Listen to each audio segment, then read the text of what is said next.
So, hey everybody, thanks so much for tuning in to the next episode of In Conversation With. If you are tuning in on Friday night across on the Azurich Live twitch.tv, thanks so much for tuning in. It really does mean a lot. Please do take part in the chat below. Don't forget to give the channel a follow. You'll get notified, obviously, next time we go live with more content. Equally, if you're watching this on catch-up across on YouTube, again, thanks so much for tuning in. It really is appreciated. Please do click on like on the video and give the channel a subscribe. It all helps generate some more content for you. So it really is appreciated. Anyway, on to this week's episode. So my next guest, he is a cloud training architect over at Obscurity, and they're based out of Michigan over in the US. He's an Azure MVP, an MCT regional lead.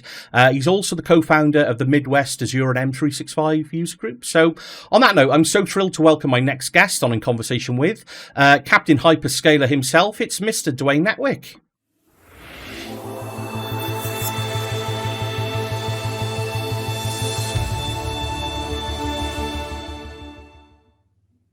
Hey, Dwayne, how you doing?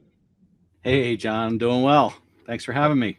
No, not at all. Thanks so much for obviously giving up some time and coming on and recording an episode with me tonight. So it's obviously great to have you on. You know, I know I've been following you for at least the last 12 months or so and seen some of the fantastic stuff that you've been doing across the community. You know, obviously you're an Azure MVP yourself as well and working in training. So great to have you on. And obviously, I want to touch on some of those areas now with you, if that's all right, Dwayne. That sounds great. I mean, before we get stuck in, do you want to give yourself a little bit of an intro? Tell us about a little bit more about where you're working, what you're up to, and what you've got going on at the moment, and we'll delve off into some areas. Yeah. So from a standpoint of my day job, I'm a cloud training architect lead. I lead the group of trainers here at Obscurity, which is a learning partner in the U.S. I'm based out of Michigan in the U.S., but we have trainers across the U.S. and utilize MCTs across the world, actually, to deliver trainings. We do trainings for many different Microsoft partners, Microsoft themselves. We host and do live events. We built a live event platform on Teams, our virtual conference manager, that we do live events, not just in tech, but we've done things for like Progressive Insurance, as well as, KPMG and global events that we've done in terms of, as companies have gone more virtual in these events, we've done that as well as delivering, Microsoft training as well as custom training to customers. So it's a lot going on. Like I was telling you as we were prepping, I've been doing a 21,000 person global Microsoft Cert Week event this week, where we've been doing 12 different tracks of getting 20,000 people across the world ready to get certified. So that's mightily impressive, Mike, Dwayne. Like you said, when you mentioned that to me, it's like, yeah, this is no sort of 20-man exercise in a virtual room that you're giving training to. There's some quite significant numbers that you're working with at the moment. Yes, yeah, it's fun. Yeah, I'm doing one of the tracks. We've got multiple. Most of them are fundamentals based tracks, but we're doing we've got Dynamics, we've got Azure, we've got Microsoft 365, we've got security, compliance, and identity. So all of the certification tracks are covered. So it's been fun. No, that's awesome. Now, I mean, maybe one of the things I wanted to have a chat to you around was obviously that whole training and that whole training career path, from a technical standpoint and how you got into that. But if we can park that for a minute, I think one of the other main reasons that I thought I'd call you up and get you on the show was really the timing to release this video in line with a fantastic annual event that you organise and you have running, which is, of course, the Azure Back to School event. I don't know if we can kick things off and just talk us through, what the Back to School event is all about, how it came to be, what's involved this year. And I'll flick over to the website in a second and scroll through it just so people can see what it's around. Yeah, if that's all right with you, Dwayne. Oh, definitely. I appreciate you talking about it and promoting it. It was something that I thought about as I started getting more involved in the community. One of the first things that I got involved in was Gregor Sudi and Richard Hooper's Azure Advent Calendar, now the festive calendar event a couple of years ago, and out of that, then I also got involved in Joe Carlisle and Tom Thornton's Azure Spring Clean. And I Yeah. was looking at the timing of the two, and I really enjoyed what they did and how it brought together everybody in the community. And I was like, you know what? There's really nothing in between. That happens in December, and then in February. There's nothing between February and December that that I see as like a community-based event. So I thought of, hey, maybe around September, when, at least, it's different, I know, in different countries, but in the United States, schools go back in session. So Sure. I thought of this Azure Back to School event that, hey, we'll spend September teaching, giving teaching with video content or blog posts.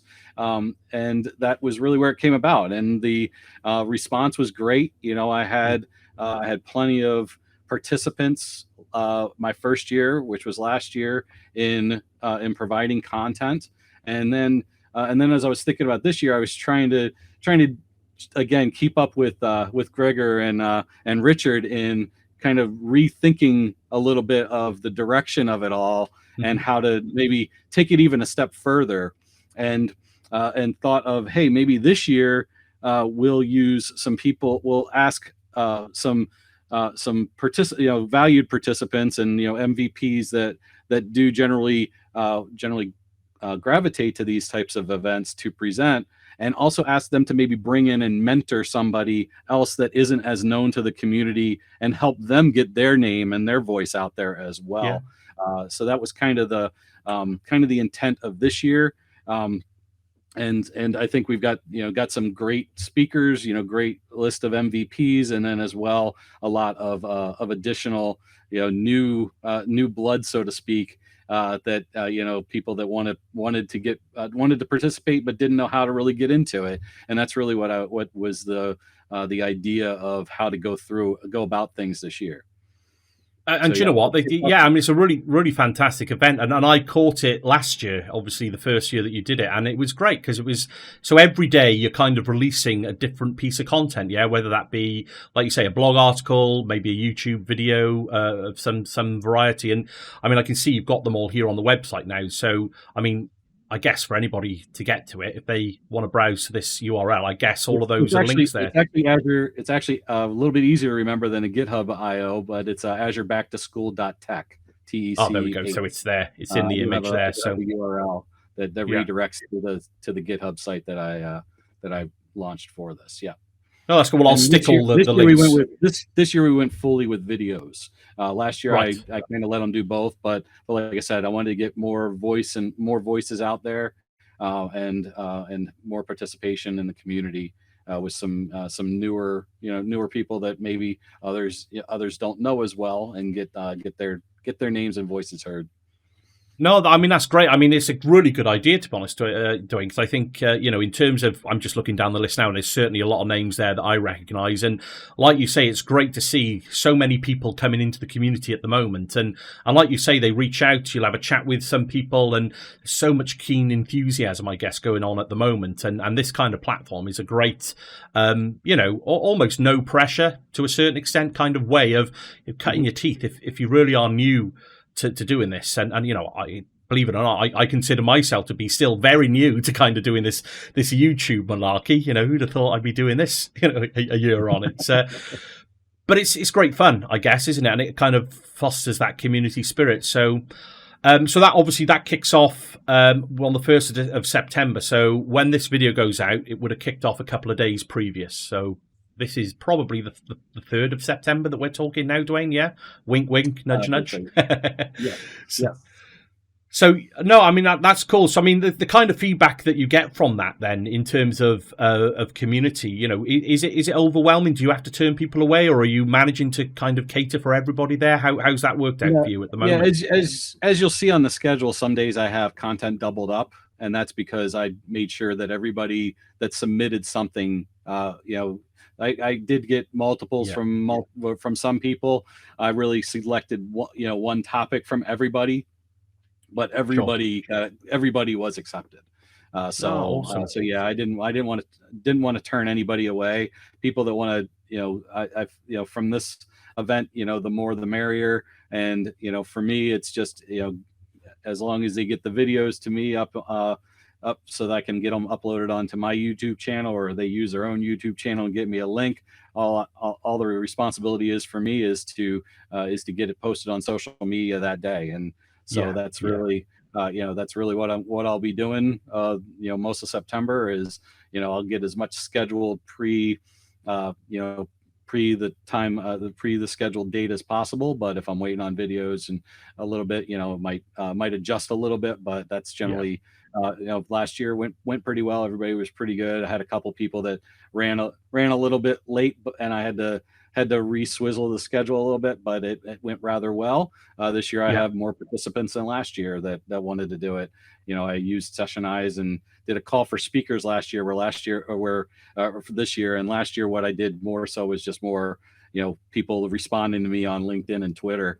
So I've gotten a little bit more structured in how I went about it this year, and trying to use it as a Sessionize event, and it worked out pretty well. Yeah, I mean, it's something I can see obviously as well. You've got last year's events there linked on the GitHub repo as well, which is pretty cool. So if anybody does want to go back through those sessions, I presume they're all still relatively live with the YouTube or blog posts, Dwayne, yeah?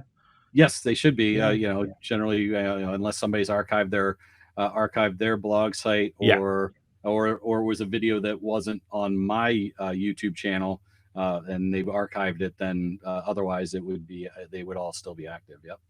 No, and it's really good. So obviously part of, kicking off this conversation with you now, Dwayne, I felt it was such a great event. Like you say, I've seen both Gregor and Richard's, the festive tech calendar event they do in December. And like you say, the spring clean that the guys over in Ireland obviously set up around, it is around February, March time, I think usually, isn't it? That they do that. So, I mean, it's a great event, and it's great to see actually scanning down the names there that you can see from last year's event. It's great to see that so many of those people are still massively active across the community now. And I guess anybody watching this video, this is really like a one-stop shop to kind of go to find out, who's who in the community, I guess, from an Azure perspective. And you want to follow some of the leaders on Twitter. That's pretty much a who's who list on there.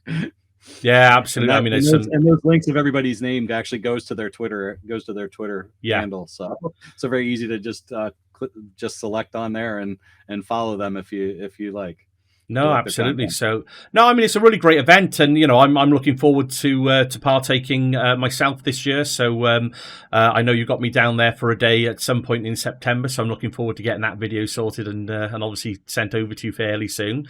But yeah, in terms of, if we flick back a second, Dwayne, over to the other view. So, in terms of community, and obviously I've seen that you've been a hugely active part in the community over, certainly over the last year or so since I've been playing a bit more of paying a bit more attention.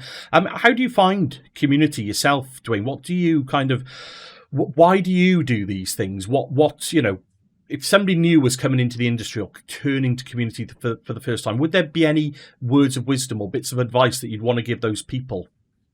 I don't know if it's words of advice, but in terms of bits of wisdom, just introduce yourself, I think is the biggest thing, because the one thing I've found about the Microsoft community and the community leaders of MVPs, whether you're an MVP or an MCT or you're not, they're all very welcoming. There's I think we're really check our egos at the door. I don't think I haven't run across anybody within the community that really has an ego or doesn't want to help everybody else. And that is one of the things that I love about just being part of the Microsoft community, because of that. They are so they're welcoming. If you're new to the community and you want to present or talk at a user group, they welcome you, and that's really what I want to do myself. I want to emulate that and be that myself, because I enjoy being around people that are like that provide, that are welcoming. They, I feel like I've gained more friends in the last 2 years in the UK than I've ever known, because and I've never been across the pond myself, and I feel I've got a lot of what I feel are somewhat close friends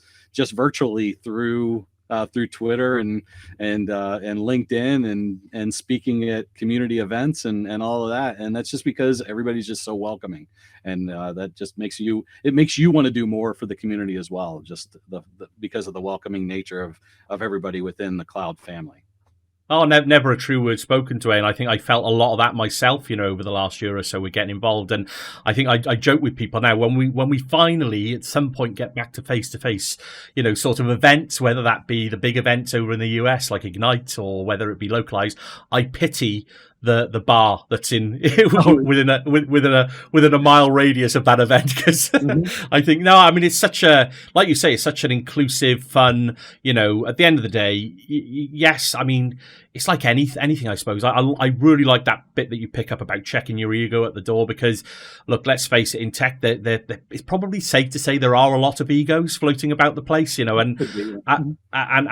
when you turn to community, I know certainly a lot of people that I've spoken with that are, either, when I was getting into community, I guess I spent a long time on the peripherals and kind of looking and observing and taking from the great blog posts and the great video, and I never really engaged at that level of, where you become friends, where you can actually have a social chat with somebody, and you do consider people to be your friends. But it's so true that once you get involved, I don't think I've come across anybody, like you say, with that ego. It's such a fun thing, and what from the point of view of what it's meant to you personally, what have you got out of it personally, whether it be from, learning new things or networking? Have you got any bits of advice how that's affected you over this period of time? I just think from a standpoint, especially with the pandemic and not being, when this all started, I was with a different company in an office with people, and just being part of the community and speaking in different events, you at least get some of that social interaction. Cool. And yeah, I do look forward to, hopefully, unfortunately it doesn't look like this fall Ignite's going to be happening in person again either. But I do look forward to having a Guinness with a bunch of my UK friends here. In that bar better be pretty big. I think there'd be a lot of people kind of meeting up for that pint of Guinness. It is really comes down to just having that social interaction. I've gotten a lot out of that. I've learned a lot from everybody too. From like I said, there are a lot of smart people, and can very easily sit at the periphery and get that that imposter syndrome a little bit, because there are so many sharp people. But the fact that there aren't egos, that I've come across in the community, they're willing to provide their knowledge and help you with their knowledge, and you can even if you're not in their user group, you can reach out, if you have a question about something, and something that's not outside of your realm of expertise, they're willing to provide their nugget of knowledge and information as well. So you gain a lot out of it and learn a lot just from taking it in, and and watching the videos and learning and being part of, even just attending the user groups like we were talking before. There's so many user groups that they're all virtual and they're all worldwide, that you learn things from different regions and geographies too, that you don't gain that particular knowledge necessarily in a non-virtual world as well. So I've gained a lot out of learning things from my counterparts in EMEA and the UK and all of that, and across the world, that are part of different events. It's been very helpful.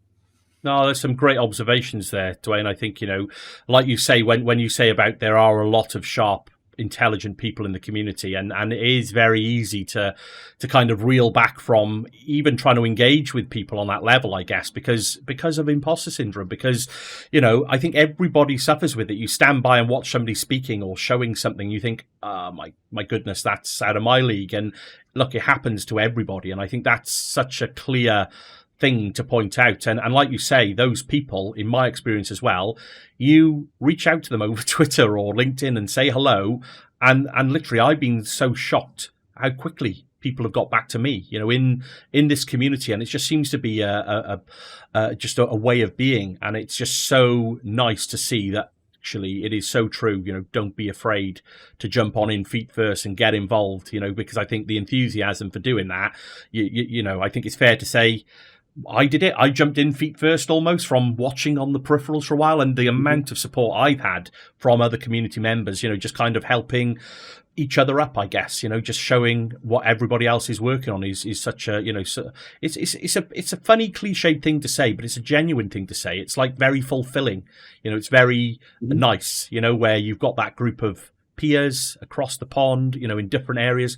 And like you say, that point around learning from other people across, different cultures and nations, it really does. If you've not kind of, turn to that kind of inclusive mentality, because I know, we're still battling with a lot of negativity across lots of areas in societies at the minute. But I think just literally turning to that inclusive, positive mindset and that growth mindset, the community absolutely helps you.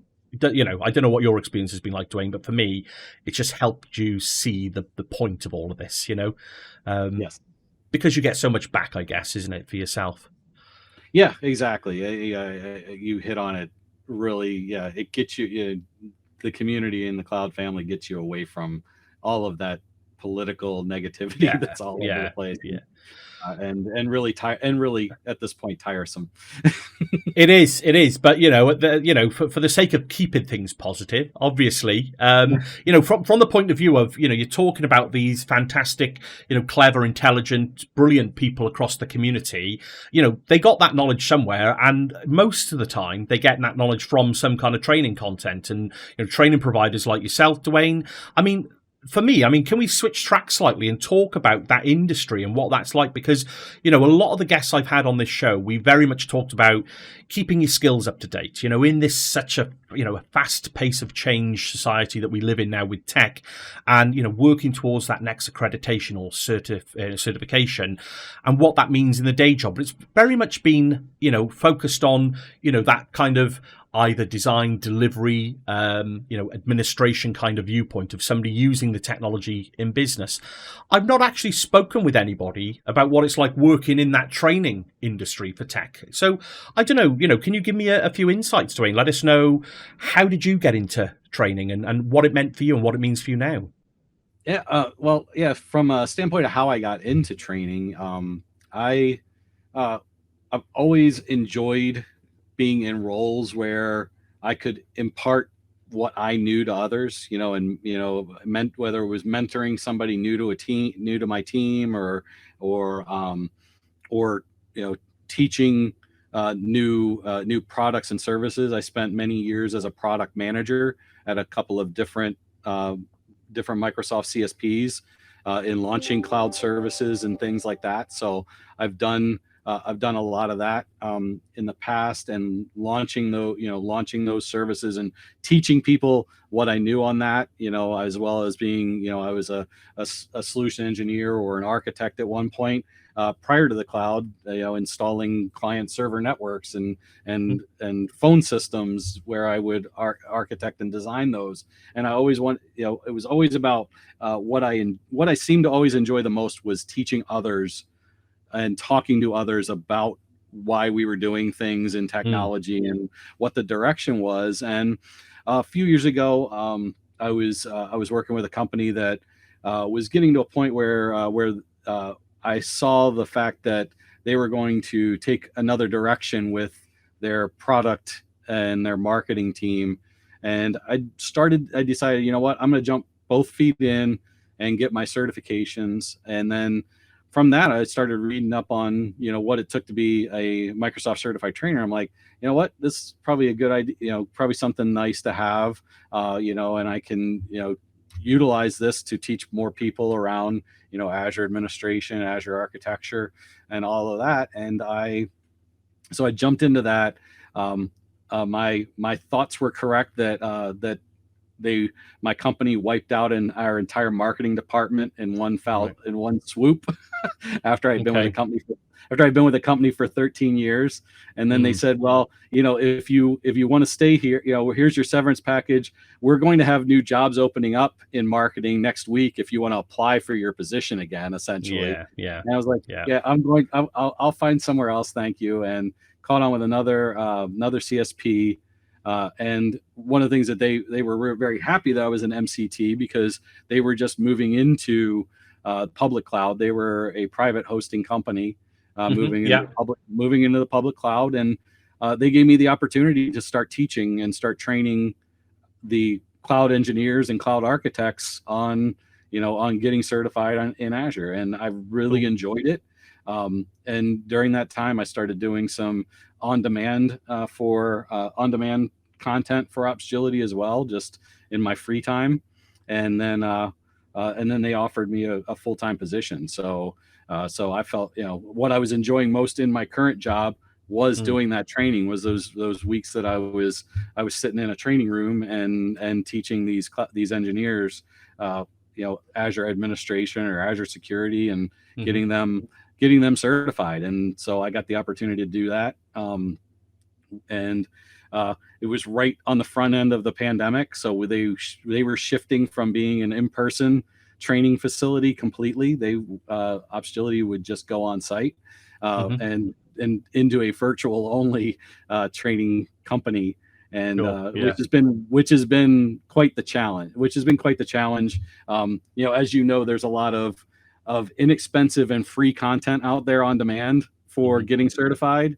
Some of the content's great. Some of it, is to me, nothing replaces having something live where you can interact with the person. And that's really, what I try to do when I provide a class is make it interactive and have fun with it. And it's a challenge with virtual training, and Opsgility was doing both at one time. We were doing the on-demand, and like you were saying, the pace of technology to try and keep on-demand content up to date is impossible. So, so we went fully to just live training at the beginning of this year, and that's what we do. We deliver mock courses to get people certified, but we also do custom courses if somebody wants some specific technology, or and we're getting a lot of companies that are looking to take it a little bit more custom, rather than just the canned mock content that Microsoft has to get trained, we want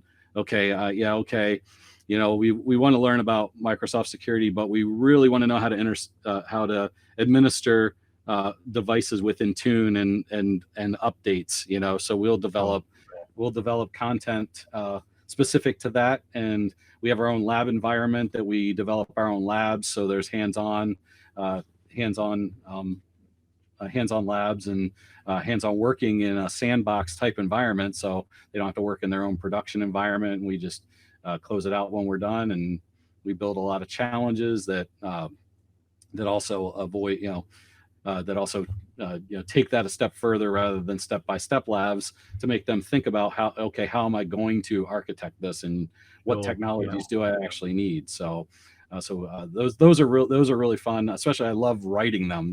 That's probably one of I've learned more in the last year around, I had my certifications, but I hadn't really, because I was a product manager, I wasn't an engineer. I've had a lot more hands-on around all of it in the last year, as I've been here doing actual training and developing labs has been really fun and fulfilling as well. Well, do you know, I was going to ask you about that. Obviously, being a training provider and a trainer, for doing these kind of live sessions. I mean, firstly, it's really interesting to hear that yourselves, you moved away from that on-demand kind of training material, because I think for anybody that works in the industry, not in a training role, even just keeping up to speed with that with customers is one thing. So I mean, it's just really insightful to hear that as training providers, you're recognizing that, hang on a second, it's probably a lot more sort of amenable and easier to kind of just deliver that live hands-on training. But on that note, Dwayne, even for yourself as a trainer, what do you do to kind of keep up to speed? Because look, we all know we can go and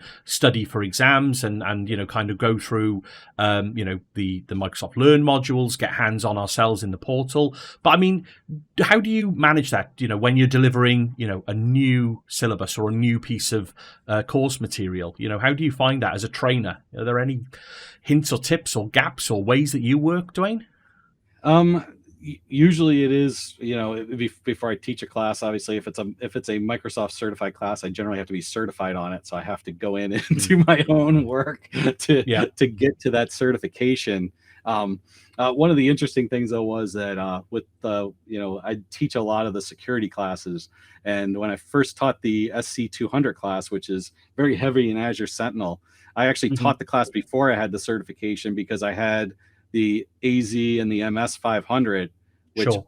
which allow you to teach that class, which was really interesting. But I had to go in and really do the hands-on labs ahead of time, just because I hadn't worked with, especially like Python a whole lot. I don't hesitate to say I'm not a coder. I'm not a Hmm. developer from that standpoint. So from a standpoint of coding langues, they're not always my cup of tea. Yeah. No, I got you. Yeah. Give me a little bit. You give me a little bit of guidance, and I can figure out, okay, here's where things are wrong and things like Mm. that potentially. But don't tell me to write a Python code. I'll need a template, please. Yeah, no, I'm but with you. I'm with you, Dwayne. I think it's those and things that even those soft, well, I say soft skills, those other technical skills that kind of, we're in this world where everything seems to be meshing together, isn't it? So it's like, if you know a bit about everything, you're probably going to be able to do something. But no, so yeah, so obviously you're doing the same kind of prep that, oh the yeah, average person might need to do, but then you're doing that for, Microsoft Learn, and Microsoft Docs are a lifesaver. yeah, no, no, To absolutely. And they everybody. I become, mean, it just that's first place I always go to if I'm trying to learn something within Azure or Microsoft 365 is I go to just docs.microsoft.com and start searching for their little tutorials and try and gain knowledge out of their step-by-step tutorials on, okay, oh, this is how this is done. That's so it is a constant learning process, as you said. And hmm, then when we do a custom class where a customer says, hey, I want you to take this class, but I want you to take it this direction, a step further here, hmm, then you'd have to sit down and really go through documentation, like I said, the right. community, finding things around containers and things like that. I Mhm. lean on some of those subject matter experts within the community as well. Oh no, absolutely. I can imagine, and I guess it's just interesting to see because when you talk to people about how they stay on top of their tech skills, we've heard this thing that lots of people learn in different ways, and I think I myself am more of a, I think I probably fall into that visual learner myself. So working with somebody with a an instructor or a trainer and having that interaction is always a good thing for me. I mean, how do you find that with the classes you teach, Dwayne? Is do you see that there's a pattern of people that kind of respond to that instructor-led training more than just sitting there with a book and reading it out? Do you get a feel for those kind of things? You got any insights there? It's interesting because I always laugh sometimes with our training. We get our surveys, the metrics that matter surveys. I read over every single one of them and really Mhm. gauge myself and how I can improve by the comments that are within those surveys. Sure. Yeah. And it's kind of funny because there seems to be a cycle in it where if we're doing a hands-on lab that and we're just allowing, okay, here, go do this lab, we'll be back in 30 minutes. Hmm. Or if I go and say, okay, I'm going to do this lab, I'm going to step through it with you, go ahead and follow along with me. I get people that complain one way or the other. Yeah. It's really Yeah. strange that somebody will be like, yeah, he stepped through the labs, which made it go too slow. I would just rather just do it on my own. And then Right. others that'll say, like, I wish the instructor went through the labs a little bit. So now what I do Yeah. is when I do a class and I get to a lab, I'll be like, okay, I'm going to go through this lab with you. If you are comfortable enough to do this on your own, feel free to go offline and do it on your own. And then if you finish before I'm done, go take a break. But I'm going to stay on this for those of you that need me and Yeah. would like to ask questions as you go through. Mm. I'm going to step through this lab for you, and it tends to that tends to work because it gets the best of both worlds in that standpoint. And Yeah. but it is a challenge, and I do always have somebody that comments every virtual class that I do that say, I wish this was in person. There's still a lot of Yeah. people that Okay. just wish that if they were taking a training class, that they were taking it in person, because they still feel that they're watching a video, watching me like this, to a degree. That's a strange one, isn't it? I think it's probably safe to say we're all probably virtually burnt out. Certainly over the last 18 months. So, Yeah. I reminisce back to the times when I had my first Microsoft in-person training, and that was a good few years back now, where you all met up and you sat in the room and you had the instructor and you went through the big blue Microsoft books from cover to cover, doing all the exercises. It was good fun, and I look back now and I think, would or does that work today with that rate of change? And how often do people need to, do we go on training courses now to get that, aim for that certification? And then, it's almost like once you've got the certification, in Microsoft eyes, you renew every year now through the new renewal mechanism that Microsoft have put in place. How does that work for a training provider, Dwayne, in terms of, do you encourage, do you offer, I guess you're going to offer services for people to come back and do refresher courses if it's necessary. But do you tend to see lots of the same company covering lots of the Microsoft syllabus? I suppose, let me rephrase that. So I feel what I see at the moment from my own personal perspective is, we're all expected.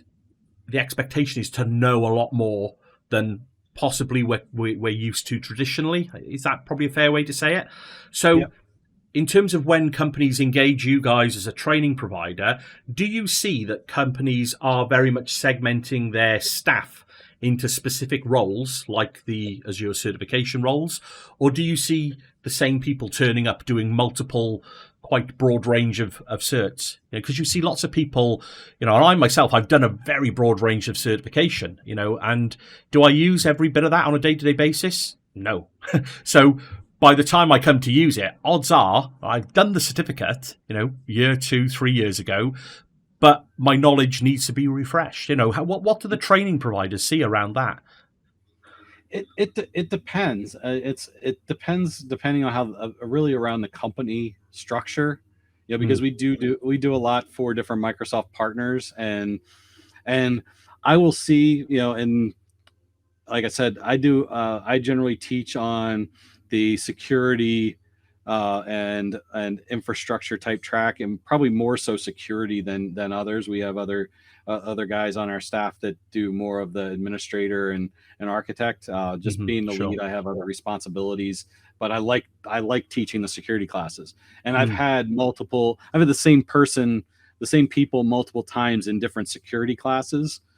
So I've seen that, but I've also seen with other organizations where I've seen people kind of cross over, where I've had somebody in a administrator class, and then they've been like in the AZ 500 class as well for security. So it depends on the organization. I've seen organizations where I've had a security class, and it's been the entire security team. It hasn't really crossed over into other groups, and things like that. But I've had some others where I've had, we did a custom Intune course, and we had people that were from like just standard engineering, and then from the workplace group, and they kind of crossed groups a little bit, just to kind of give a little bit of cross training of how to work it as well. So it depends on the organization, the organizational culture, in terms of how siloed they might be, or how broad, and it's an interesting dynamic, because I tend to, like you said, think when you think about cloud and you think about Azure and Microsoft 365, they all blend together in some aspect, and having different knowledge around different disciplines is definitely beneficial. But I also see that that there's some organizations, probably some of those older, like I had said, those more siloed companies that were more traditional, like private hosting companies that have like their networking groups and their identity groups and their security groups and their their engineers. They're much more siloed and haven't meshed, haven't quite gotten to that point where the responsibilities are meshing the way they probably should for the public cloud services. Yeah, it's just an observation. Obviously, over the years, you see it, don't you? You see these overlapping and grey areas in terms of duties. Does that fall into a traditional kind of infrastructure role, or am I expected to know a Mhm. bit more about security? Certainly the security. I've always kind of semi joked with customers for a number of years now that Microsoft have kind of forced us all to become pseudo security experts to a certain extent, because it's baked into everything. Everything you touch has got an Yeah. element of security. Which, look, hey, we get it. It's just an interesting concept to see how that kind of portrays through to training providers, and what other big companies or other companies are kind of making of it. So, I mean, that's cool. It's great insights, to be honest, Dwayne. I mean, it's been cool. I mean, we've covered obviously the Azure Back to School, the great efforts that you're putting in with that, and the great community content that's coming out now as this video's been watched. If you're watching, go and head over to that. Obviously, then we've covered community, your aspects on community, and then we've touched upon what you've been up to in the world of training, which has been, some super great insights there, Dwayne. There's always one nice big open-ended question I like to ask guests on this show is, why are we doing all this, Dwayne? What's next? Where are we going? So from your point of view, Dwayne, what do you see as being, the next big bet in technology? Where are we all going to be working in the next 5 to 10 years, do you think? It like you said, it's like Microsoft's forcing everybody to be security people. I see security being a big thing. Something that I seem to talk about so much in even just security classes is AI and machine learning. Mm, And just the aspect of that and how integrated even some of that's getting into like Azure Sentinel and Security Center and mm, and all of those security technologies.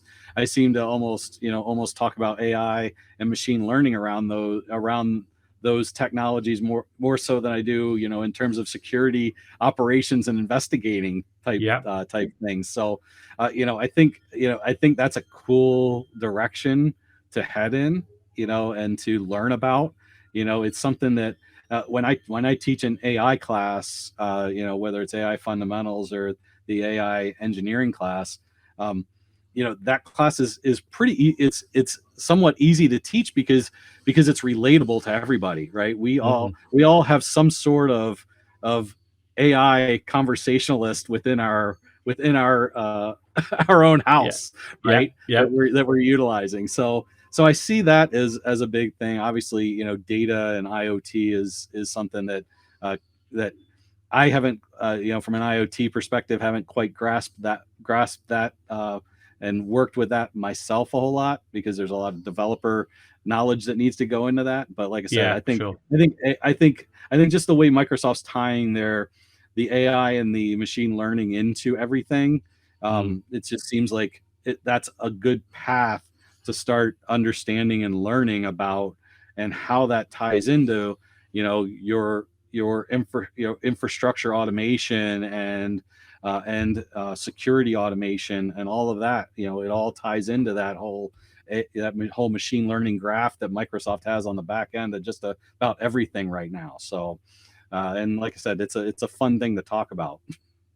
Oh no, I echo those thoughts. I think it's really cool actually you saying that, and obviously what you see, certainly with Sentinel and some of the AI kind of, the ways that it can detect threats and spot patterns in terms of, all the Yeah. feeds and metric that Sentinel is collecting from various sources. But I was speaking with Neil McLaughlin, and I asked him this very same question, Mhm. and his answer was almost verbatim what you just said.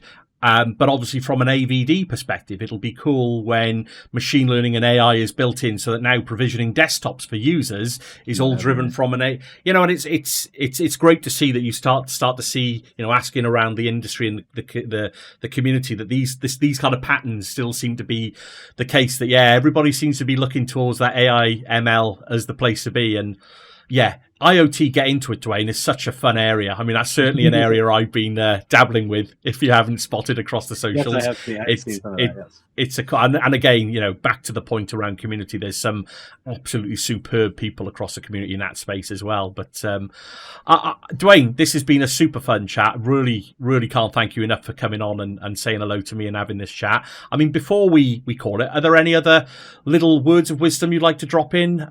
Obviously, don't forget now to go and get Yeah. onto the Azure Back to School.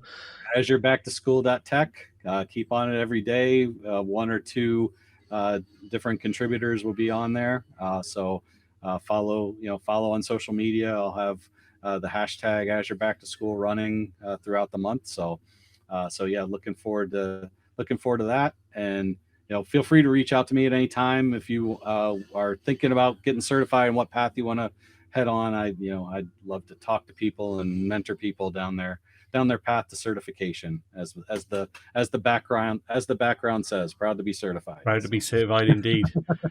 Dwayne, it's been a pleasure. Thank you so much for giving up your time and recording this session with me. Thank you. We'll call it there. Super fun chat. Like I say, we'll probably catch up over the socials at some point now over the coming weeks, and obviously I look forward to seeing all the other content come out on the back to school event. So for now, thank you so much, sir. I'll catch up with you soon. All right. Thank you very much, John. It's been a pleasure. Thanks, Dwayne. Speak to you soon.